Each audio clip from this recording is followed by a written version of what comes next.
तो परमेश्वर सतलोक से चलकर आते हैं, सनातन परमधाम से चलकर आते हैं, जहाँ जाने के बाद प्राणी को फिर कष्ट नहीं होता। इसी का समर्थन गीता ज्ञानदाता 18वें अध्याय के 62वें श्लोक में कहता, अर्जुन तो सर्वभाव से उस परमेश्वर की शरण में जा, उसकी कृपा से तू परम शांति को और सनातन परम धाम को प्राप्त होगा। परम शांति को ओए होए और सनातन परम धाम को प्राप्त होगा।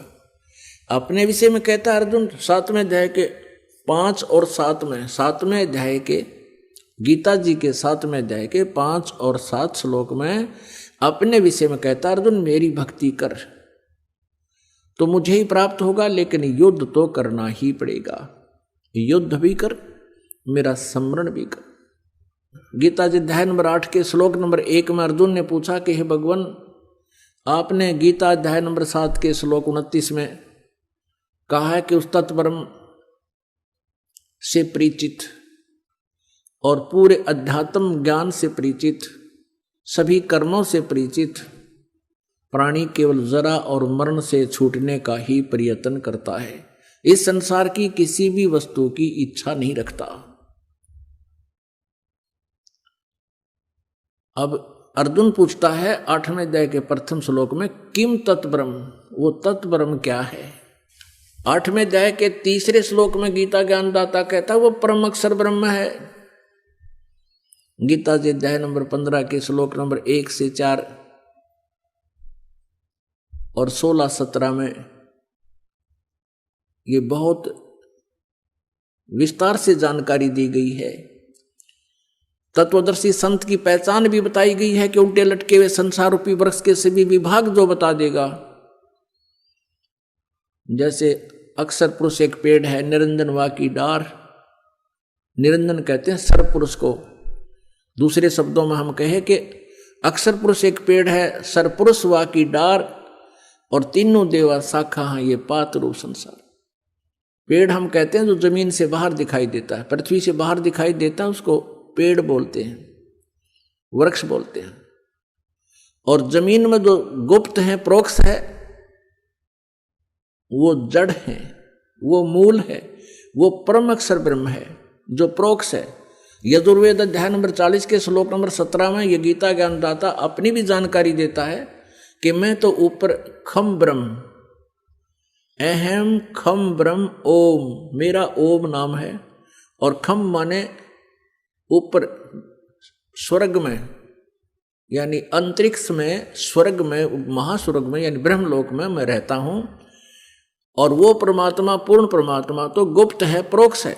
तो यहां गीता जी अध्याय नंबर 15 के श्लोक नंबर 1 में लिखा कि ऊपर को जड़ वाला, नीचे को तीनों गुण रूपी शाखा वाला, ये उल्टा लटका हुआ संसार रूपी वृक्ष है। और जो संत इसके सभी विभाग बता देगा, पत्तों सहित, जड़ से लेकर पत्तों तक, भी तना कौन भगवान है फॉर एग्जाम्पल है, और जड़ कौन भगवान है इस संसार रूपी वृक्ष की। जड़ मीन जिससे सभी क्रियाएं हों, जिससे सबकी उत्पत्ति हुई हो, जो सबका जनक है और सबका धारण पोषण करने वाला, सबका पिता है, वो जड़ रूपी परमात्मा है, वो परम अक्षर ब्रह्म है। और तना जो है ये अक्षर ब्रह्म है, और उससे निकली हुई मोटी डार समझो ये सर्व ब्रह्म है। और उस सर्व ब्रह्म का यानी उस डार का 3 शाखाएं हैं, ये रजगुण ब्रह्मा, सतगुण विष्णु, तमगुण शिव जी रूपी शाखाएं, और हम पात रूप संसार। तो परमात्मा ने आकर बताई थी सच्चिदानंद घन ब्रह्म की वाणी में, उस तत्व ज्ञान में बताया कि अक्षर पुरुष एक पेड़ है, निरंजन वा की डार और तीनों देवा शाखा है ये पात रूप संसार। गीता ज्ञान दाता कहता है कि जब तुझे तत्वदर्शी संत प्राप्त हो जा, उसके पश्चात 15वें अध्याय के 4 श्लोक में कहा कि उसके पश्चात परमेश्वर के उस परम पद की खोज करनी चाहिए, जहां जाने के बाद साधक फिर कभी लौटकर संसार में नहीं आते, अर्थात वो पूर्ण मोक्ष प्राप्त कर जाते हैं, उनके सब संकट मिट जाते हैं। और फिर कहता है कि जिस परमेश्वर ने अपने से अन्य परमेश्वर के बारे में कह रहा है कि जिस परमेश्वर से संसार रूपी वृक्ष की प्रवृत्ति विस्तार को प्राप्त हुई है, अर्थात जिसने सभी ब्रह्मांडों की रचना, सभी आत्माओं की रचना की है, और उसी की भक्ति कर, नथिंग एल्स। गीता ज्ञानदाता कहता है कि उसी की भक्ति कर, मैं भी उसी की शरण में हूं और सबकी पूजाएं त्याग दे तू। 15वें अध्याय के 16 और 17 में 3 प्रभु, सर्वपुरुष, अक्षर पुरुष और परम अक्षर पुरुष, सर्वब्रह्म, अक्षर ब्रह्म, परम अक्षर ब्रह्म, इन तीनों की जानकारी विस्तार से है। पुण्यात्मा, गीता जी अध्याय नंबर 7 के श्लोक नंबर 5 और 7 में गीता ज्ञानदाता कहता है, मेरी भक्ति कर मुझे प्राप्त होगा, लेकिन शांति कति नहीं, युद्ध भी करना होगा, युद्ध भी कर, मेरा स्मरण भी कर। और यदि गीता जी अध्याय नंबर 18 के श्लोक नंबर 62 में कहा कि तुम परम शांति चाहिए, सनातन परम धाम चाहिए, तो उस परमेश्वर की शरण में जा। किसकी में? परम अक्षर ब्रह्म की शरण में जा। अपनी साधना बताता 8वें अध्याय के 13वें श्लोक में गीता जी में कि ओम इति एकाक्षरम ब्रह्म व्यवहारन माम अनुसमरण ये प्रयाति तदंदेहम स याति परमाम गति। माम ब्रह्म, मुझ ब्रह्म का केवल एक ओम मंत्र है, नथिंग एल्स।